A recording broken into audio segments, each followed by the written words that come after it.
नमस्कार मेरे प्यारे बच्चों, हमें मालूम है कि इस दुनिया में किसी भी व्यक्ति ने गरीब या श्रीमंत कुल में जन्म लिया हो, वो अपने कर्म से बड़ा होता है, वो अपना नाम रोशन करता है, अपने माता पिता का, अपने कुल का नाम रोशन करता है। आज हम अपने साथी सुलभ भारती किताब की दूसरी कविता समझाएंगे, फूल और कांटे। अयोध्या से उपाध्याय जी के द्वारा रचित कविता है। इस कविता में कवि ने यह संदेश देना चाहा है कि किसी का कर्म ही होता है जो उसे महानता के शिखर पर ले जाते हैं। इसमें उसका जन्म या कुल का कोई हाथ नहीं होता। इस बात को स्पष्ट करने के लिए कवि ने फूल और कांटे का चयन किया है। फूल और कांटे इस कविता में कवि ने फूल और कांटे की तुलना उनके विभिन्न प्राकृतिक यानी स्वाभाविक गुणों के आधार पर की है। चलो बच्चों, हम इस कविता को पहले पढ़ते हैं। है जन्म लेते जगह में एक ही पौधा उन्हें पालता, रात में उन पर चमकता चांद भी एक ही सी चांदनी है डालता। यह उन पर है बरसता एक सी उन पर हवाएं है बही, पर सदा ही यह दिखाता है हमें ढंग उनके एक से होते नहीं।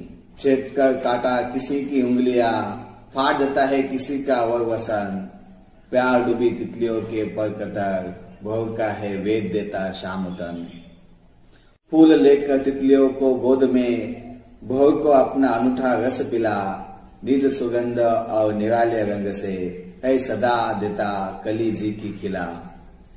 है खटकता एक सबकी आंख में, दूसरा है सोता सुर शीश पर, किस तरह कुल की बढ़ाई काम दे जो किसी में हो बड़पन की कसर। तो चलो अब इस कविता का अर्थ क्या है ये अब देखते हैं। है जन्म लेते जगह में एक ही पौधा उन्हें पालता, रात में उन पर चमकता चांद भी एक सी चांदनी है डालता। बच्चों, इस पंक्ति में कवि कहते हैं कि एक ही पौधे में इन दोनों का जन्म ही एक ही स्थान पर होता है, पर उनके व्यवहारिक गुणों में बहुत अंतर है। इन दोनों का पोषण एक ही अवस्था में होता है। रात में चमकने वाला चांद इन दोनों पर एक ही समान रोशनी बिखरता है। यह उन पर है बरसता एक सी उन पर हवाएं बही, पर सदा ही यह दिखाता है हमें ढंग उनके एक से होते नहीं। देखो अगले पद में क्या कवि कहते हैं। उपाध्याय जी कहते हैं कि मेह यानी बादल जब बरसात होता है तब उस समय पानी की बूंदे इन दोनों पर एक ही समान पड़ती है।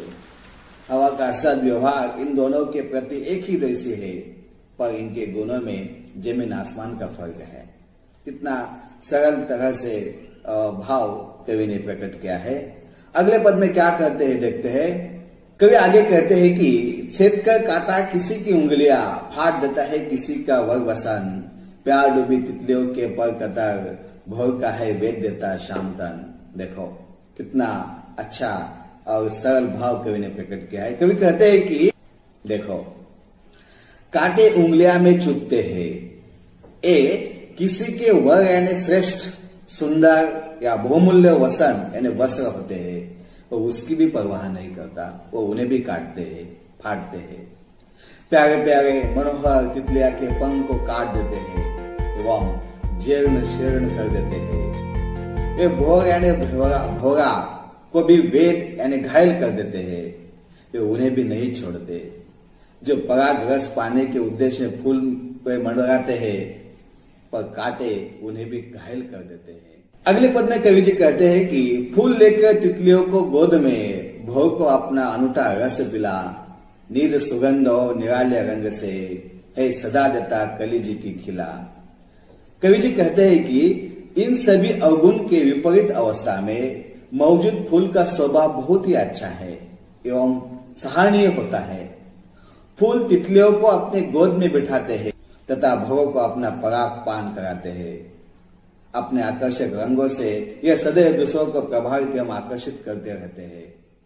आखिरी पद में कवि जी कहते हैं कि है खटकता एक सबकी आंख में, दूसरा है सोता सूर्य शीश पर, किस तरह कुल की बढ़ाई काम दे जो किसी में हो बड़पन की कसर।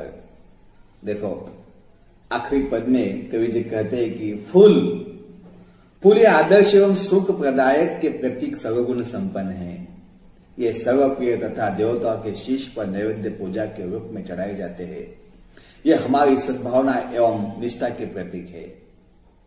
कवि ने फूल के मान प्रतिष्ठा का बखान करते हुए फूल को सुखदाता, प्रेम एवं आदर्श का प्रतीक बताया है। इसकी महत्ता जग जाहिर एवं सर्वविदित है।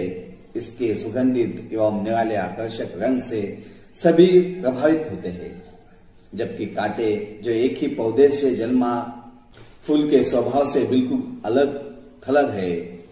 कांटे महत्वहीन एवं कष्टदायक होते हैं। इसके संपर्क में आते ही उंगलियां छीदे जाती है, वस्त्र फट जाते हैं। फूल आदर्श एवं सुख का प्रतीक है। फूल सुसंस्कार एवं सुसभ्य व्यक्ति का प्रतिनिधित्व करता है, जबकि कांटे क्रूरता एवं असभ्यता का प्रतीक है। इसकी सारी हरकतें घृणित एवं निंदनीय होते हैं। कवि का कहने का तात्पर्य यह है कि भले ही मनुष्य अच्छे या ऊंच कुल में जन्मा हो, पर उसका स्वभाव अच्छा ना हो, उनमें बड़प्पन के भाव नहीं है तो सब व्यर्थ है।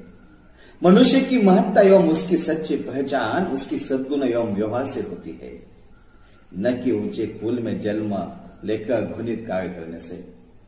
आदर्श जीवन व्यतीत करने के उद्देश्य से मनुष्य को फूल के स्वाभाविक गुणों को अपनाना श्रेष्ठ होगा। इस तरह कवि अयोध्याशी उपाध्याय फूल और कांटे के रूप में मनुष्य विशिष्ट फूल में जन्म लेने से नहीं, बल्कि अपने कर्मों से ही बड़ा बनता है। बच्चों चलो अब इस कविता का गायन करते हैं।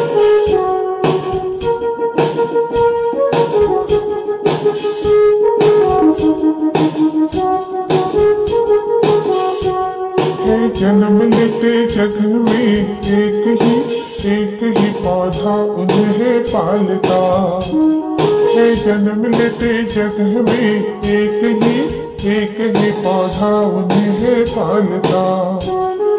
रात में उन पर चमकता चांद भी, रात में उन पर चमकता चांद भी एक ही सी चांदनी है डालता है। जन्म लेते जगह में एक ही पौधा उन्हें पालता।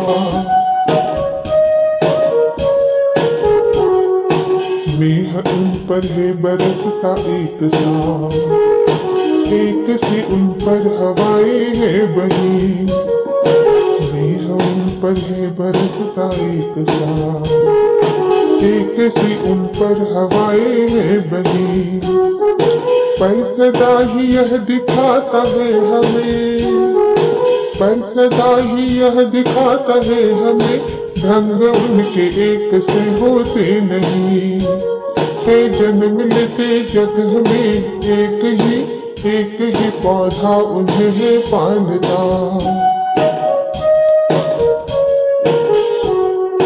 छेद कर काटा किसी की उंगलियां, फाड़ देता है किसी का वरवसन। छेद कर काटा किसी की उंगलियां, फाड़ देता है किसी का वरवसन। प्यार डूबे तितलियों के पर कतर, प्यार डूबे तितलियों के पर कतर। और काहे वेद देता शाम दिन है। जन्म लेते जगह में एक ही पौधा उन्हें पालता। फूल लेकर तितलियों को गोद में, भोर को अपना अनूठा रस पिला। फूल लेकर तितलियों को गोद में, भोर को अपना अनूठा रस पिला। निज सुगंध और निराले रंग से, निज सुगंध और निराले रंग से है सदा देता कलिजी की खिला। है जन्म लेते जगह में एक ही पौधा उन्हें पालता। है खटकता एक सबकी आंख में, दूसरा है सोहता सुरसीस पर, है खटकता एक सबकी आँख में। दूसरा है सोहता सुरसीस पर, किस तरह कुल की बड़ाई काम दे, किस तरह कुल की बड़ाई काम दे, जो किसी में हो बड़पन की कसर। है जन्म लेते जगह में एक ही पौधा उन्हें पालता।